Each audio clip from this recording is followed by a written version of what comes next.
Welcome to Transcendent.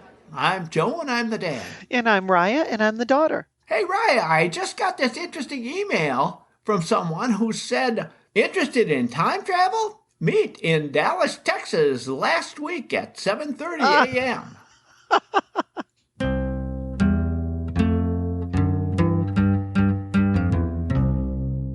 Dad, we got an email here as well that I wanted to start this podcast off with. I thought it's an interesting way for us to get into our topic. We received an email from Carol, who is a longtime listener. We're very grateful to have you. And Carol writes, Raya, I thought your voice was that of a woman from the first time I listened to you all's podcast. She was responding to the one where we were talking about sex change surgeries. And I mentioned in that podcast how worried I am about my voice and how I'm constantly thinking about my voice. So I was very grateful for this email. She said, I think you sound like a very self assured woman. I understand that you might not agree, as you indicated during the podcast. I also don't like the sound of my voice when I listen to a recording of it. It's a much lower tone than I perceive it to be. I just think that's human nature. Well, Carol, thank you so much for writing. I really appreciate that a lot. That means a lot to me.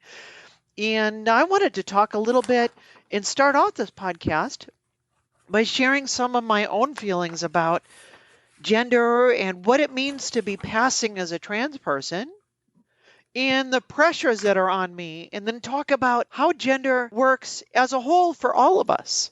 It does make a big difference. A lot of things affect gender. It's not just one thing. There are many aspects that make us up as either male or female. Yes, we already know some of those things. Of course, they automatically talk about what you're born with.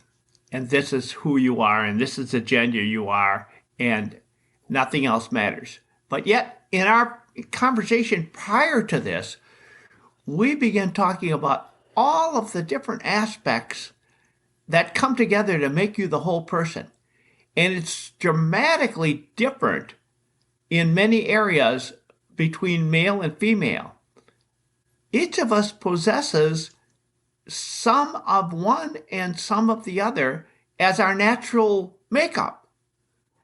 When we transition, like you have, for example, then maybe you will realize that some of the things you're doing should be done another way. But we can look at so many aspects of that. And let's begin by just talking about your voice, because that was your concern. Your voice, you felt, was not feminine enough. What you were always concerned about that, Well, and yet it yes. hasn't changed. Now, even to back up for a moment, the reason why this is so important, when I went through before I transitioned, the reason I didn't transition to begin with, the thing that kept me away from it was I thought, well, of course, if I could live a life as a woman, I would want that in a heartbeat. But I don't think that I really can. And so it wasn't until I realized that there are some trans people out there that you wouldn't know that they're transgender unless they tell you. And once I discovered that, I thought, oh, well, if that's the case, then I would definitely want that life. So that's not the case for every single transgender person. I know a lot of transgender people that's never been a concern for them, and they are content to just live their life as is. But that means for me, I've always placed a very, very high value on if people can't tell, then it's worth it to live this way. But if they can tell, then forget it. I'm not very happy about this. And I've had to really kind of learn that maybe doesn't matter and I can just live as myself. But that's been a hard lesson for me. And I'm When we still go learning that back, lesson. when we go back to before you transitioned, we both thought that our voices sounded alike, very much alike. As a matter of fact, I once called your house and your wife answered and she thought I was you. Do you remember that? I do. And had a whole conversation with you and got off the phone and then later on asked about the conversation. And I said, what conversation are you Yeah. talking about? That was really funny. But one thing that is interesting that's happened to me all my life. When I answer the phone and it's a stranger on the other end, they often say ma'am to me when they're talking to me initially. Later on, maybe they don't, but I'll always correct them when it happens. On the other hand, your mother, my wife, often gets people saying, that's fine. Could I speak to Maggie? You know, and they think they're speaking to me or something like that. So it's kind of unusual that way.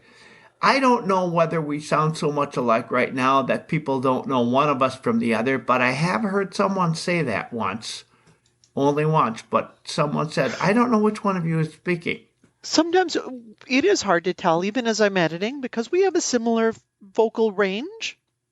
Our voices are in somewhat of the same pitch. And although I have intentionally tried to raise the pitch of my voice, which is one of the things that they tell you to do for transgender women that are seeking to have their voice sound more feminine, it's still, we have a very similar range. And I know for me, when I work on the phones, I'll oftentimes have people that it's hard for me to tell. When I'm speaking with somebody in the north, it doesn't matter so much because I can address them and it doesn't matter. I don't have to address them differently. But if I'm speaking with somebody in the South, I learned very early on that you say yes, ma'am, and yes, sir. And if you don't do that, you are perceived as being rude. And so for those people, thankfully, I can look them up in the database and find out what the gender is because sometimes I can't always tell. They might give me their name as Chris, or is the old one on Saturday Night Live was it's Pat, was someone that was, you couldn't tell Yes. what gender they were just by listening to them or just by looking at them. It ended up actually, when we go back and look at that skit now, is very insensitive to transgender people. And even Julia Sweeney has said that she's really regrets doing that skit now because it didn't age well. But I'll have people like that I'm on the phones with, and it's not until I look them up in the database that I can tell for sure. And then it says gender male, and then from there on out, then I will say yes, sir, or yes, ma'am. But then for me, that's been very, very important. Can I figure out ways to give cues to people so that they know right away? And so I've learned some things about women will generally talk differently than men, and I've had to learn some different cadence in my voice. I'll have to say words a little differently from how I used to say them when I was presenting male. Women will elongate their words, especially vowels. So I will say a and rather than and. And I will have a little more sing-songy voice when I'm speaking, whereas when I was a man, I would talk just in more of a monotone voice like this. There are different things that you can do to make your voice sound more masculine or more feminine. And I've worked really, really hard at those. And because I worked so hard at those, this is involuntary. If someone can tell, I feel like, oh, I failed and I could have worked harder. And I wish it Well, wasn't that way, but I just feel that way. it's not just the inflections in your voice, it's not just the pitch of your voice, but it also is a lot of times the words that people choose. Like, for example, it would be unusual for a couple of guys sitting together and one says to the other something and the other one says, Oh my gracious. I don't know that that would happen very often. It might, but it would be unusual. There's a lot of little expressions that are like that. Oh And my we gracious. spoke, or we talked before about colors. To me, colors are it's red or it's brown or it's blue or it's green or yellow, and that's about it. Black and white. But when it comes to women, I don't think they ever use those names. Every color has dramatic differences in it. There is no such thing as blue. There are lots of blues. Am I right? Well, yes, and that's not just because women think differently, but because you've been making this observation for decades, and I've heard you Yeah. say this back when I was presenting male, and I thought the same thing. I thought, oh, haha, isn't that funny? And I have realized it matters because women have a lot more freedom on the kinds of outfits that we can wear.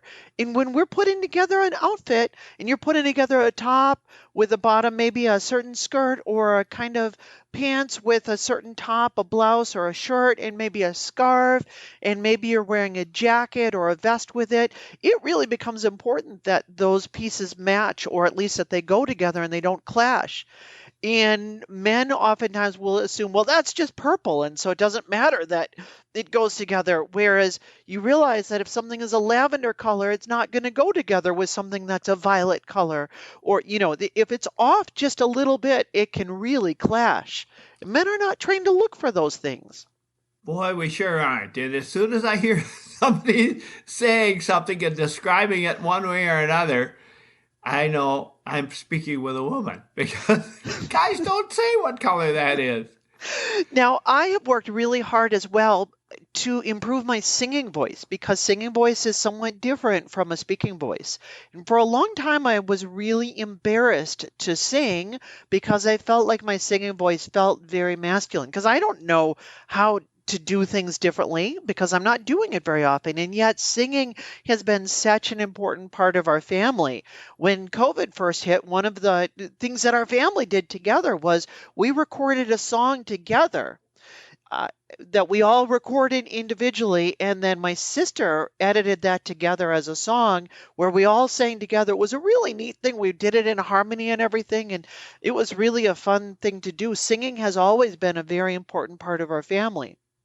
So to lose singing, or to feel like singing makes me feel like a man, has been really, really hard for me. But I had a time where I was going to sing and do some special music at church.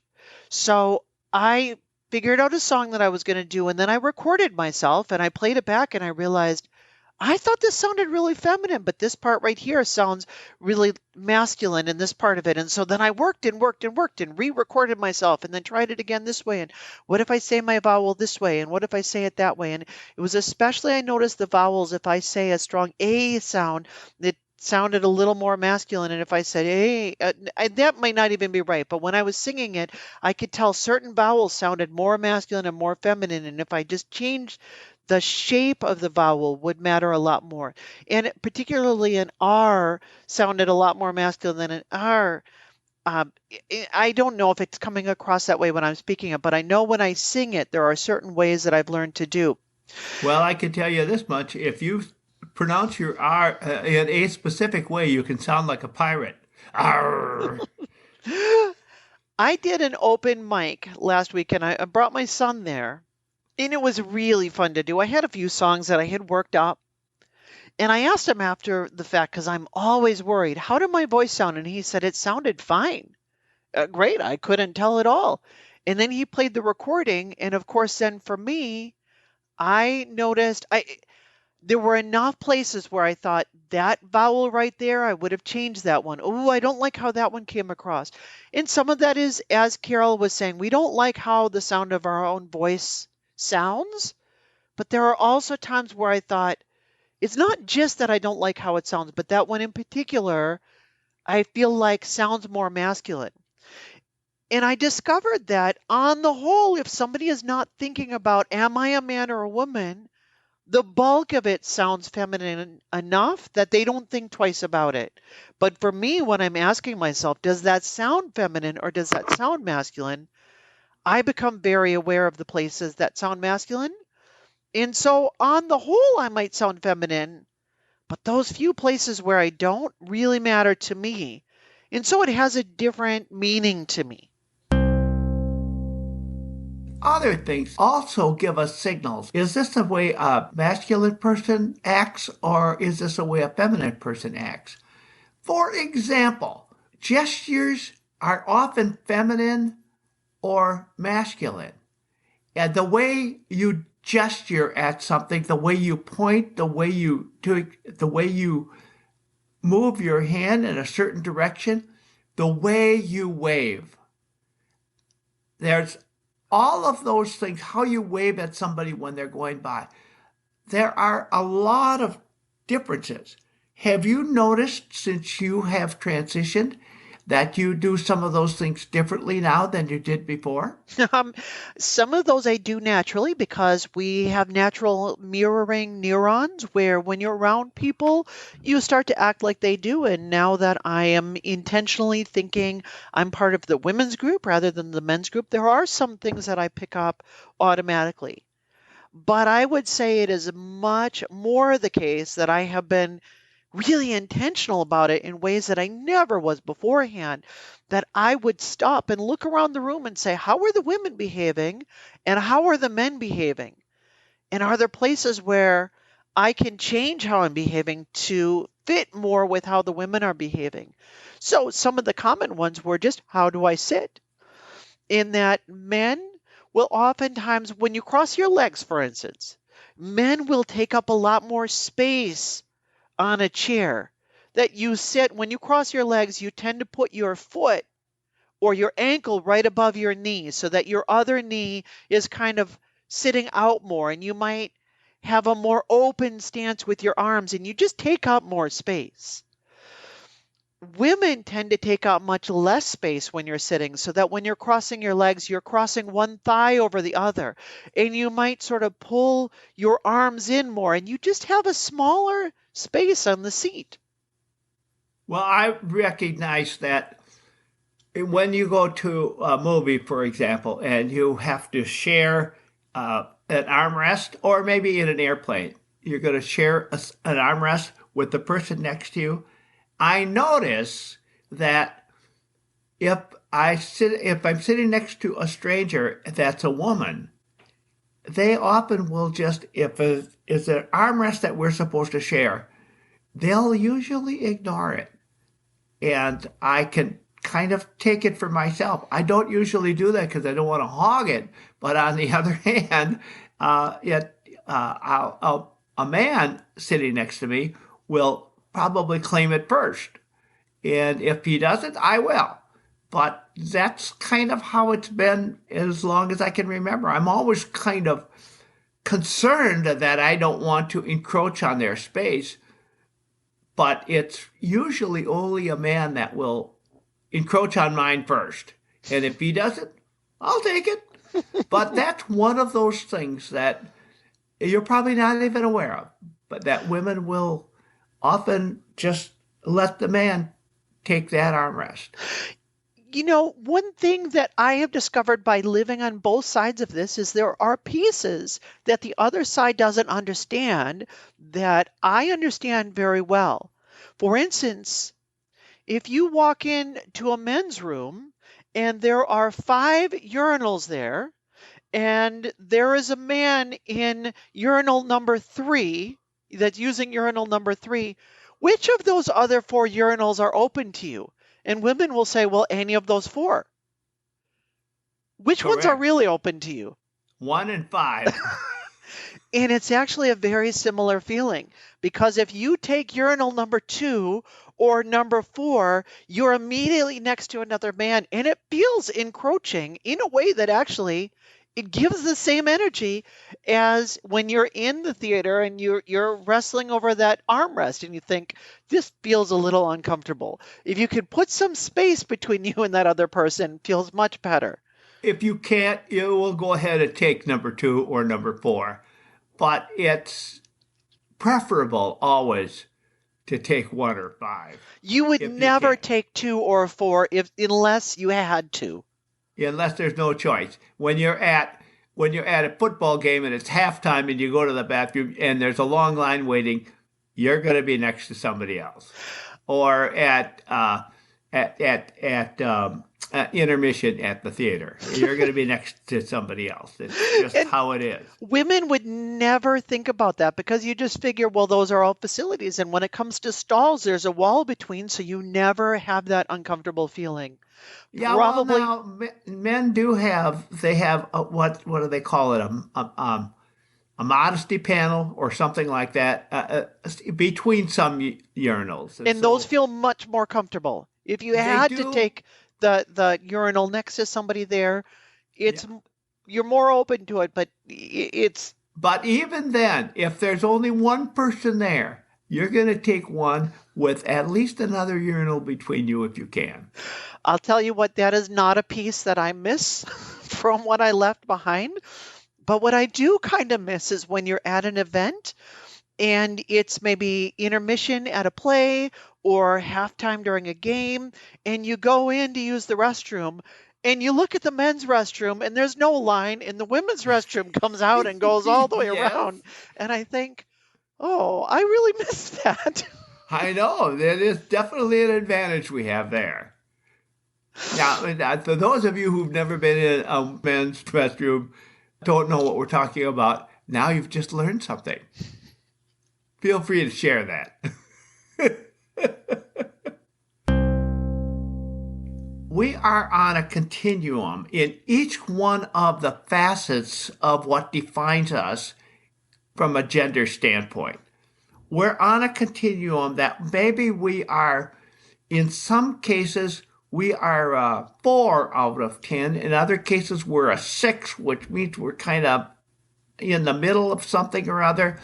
We could go one way or the other, or we could be as dramatic as a 10 and a 1.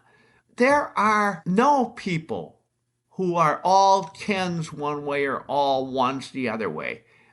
It is a continuum, and it's a continuum that makes us up. Every piece of our puzzle goes together to make us who we are. And the fact that you might be a really masculine person with a feminine voice doesn't really matter. People tend to accept it, but there are times when people will make false judgments or make judgments at all about people because, oh, they're this way, but I bet they're really this. No, that's probably not the case. Going back to the voice situation, none of us know this, not for sure, but we're always told that Abraham Lincoln had a very high voice. Are you aware of that, I Rhonda? know, I've never heard that before. Yes, Abraham Lincoln, who looks like he would have a very low voice. He had a very high voice, and he was conscious about that. It seemed to really concern him, but not to the point where he tried to do anything about it. That's just an interesting thing. There are other people. They have a lot of feminine gestures, and I can realize how that might make them uncomfortable. On the other hand, some people don't mind it at all, and they don't even realize or think that the gestures that they have are feminine. I remember when I was in high school, I had two very close friends. The three of us did so many things together. And when we were sitting around talking, two of us would cross our legs just the way you said we would. We put an ankle on the top of a knee, and that's how we crossed our legs. And the third one of us always crossed his legs like a woman would cross her legs. There was nothing else about him that appeared to be feminine, but I always remember that feminine aspect of his perception, which was kind of interesting. Now, I never thought of him as anything other than another one of the guys, but that was one thing that made him stand out as different from a lot of the other guys. It's an overall mixture of everything. And that's going back a little bit to what I was talking about with voice. That for me, I'm concerned not just about the overall mixture, but I'm concerned about the individual pieces because for me, it's so important with the transition. But we look at people as a whole, and you looked at him, you didn't think, he's less of a man because of how he sits. But you did notice one little aspect, and that's so much how gender works, that there are no rules. Nobody says this is how you have to behave. It's more, this is how things are done. And nobody says, here's why things are done this way. It's just in society, men tend to do things like this and women tend to do things like this. And Some people fit right into that category without ever deviating from it. They're not conforming, so to speak. That's just naturally who they are. Other people will be some mixture, but may, because of the way that society is, will look around and see, well, this is how men are, and those mirror neurons that we talked about will fire, and they'll say, well, this is how the men do things, and I'm a man, therefore this is how I do things. And that, I feel like, is very much how I was before I transitioned. I didn't have any joy from doing things in quote unquote the way that men do things, but I was very good at making sure that I never violated those norms. Probably even more so than other people would, because I knew I had a secret inside and I didn't want that secret to be revealed. We talked about some of the interesting things that make up who we are, but there's a whole lot more that we haven't talked about. For example, what kind of activities do you like? Are you a person who's a quilter, or are you a person who wants to play football? Those kinds of things. Those are other things that help define us. The way you order a drink. Some women will order a mixed drink that would clearly sound like a feminine drink, where guys will order a mixed drink that sounds like something a guy would order.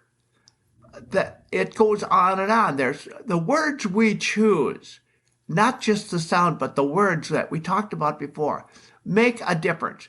The way you take a glance at something, how a woman would look at it, and how a man would look at it. The reaction to something, where a woman might be surprised and hold her hand over her mouth. A man would maybe react another way. It goes on and on. There are a large amount of things that are definitely more gender specific, but there are also crossovers among all of those things. And that makeup makes us each unique. That makeup does not define us as a specific gender one way or the other. It defines us as who we are. And we spoke earlier, a long time ago on one of our earlier podcasts, about the different things that make up our gender. And we talked about some very obvious things. What's in your head, what's in your heart, and what's between your legs. Those three things. Yes. Now there's all the other things, including the social aspects and the singing voice and the rest of the things. The point is, all of these things not only make us up, they are things that define us as individuals, not necessarily as a specific gender, but just as people who we are. When I am worried about passing, we call it passing in the transgender community, meaning that people aren't thinking that much about me. I'm looking at a lot of different pieces. I'm looking at, does my overall makeup conform enough that most people, if they're not thinking about it, will it trigger them to think, oh, that's really a man? But then I'm also thinking about, if they start to look closely, will they notice more things? Am I just enough that I push the needle over that they think, oh, that's a woman, they never think twice about it? But if they start to look twice, do they notice a lot of masculine things about it? I'm thinking about that all the time. And I want to be not just at the 60-40 mark. I want to be at the 95-5% mark. And I might be right now at maybe 85-15 or 90-10.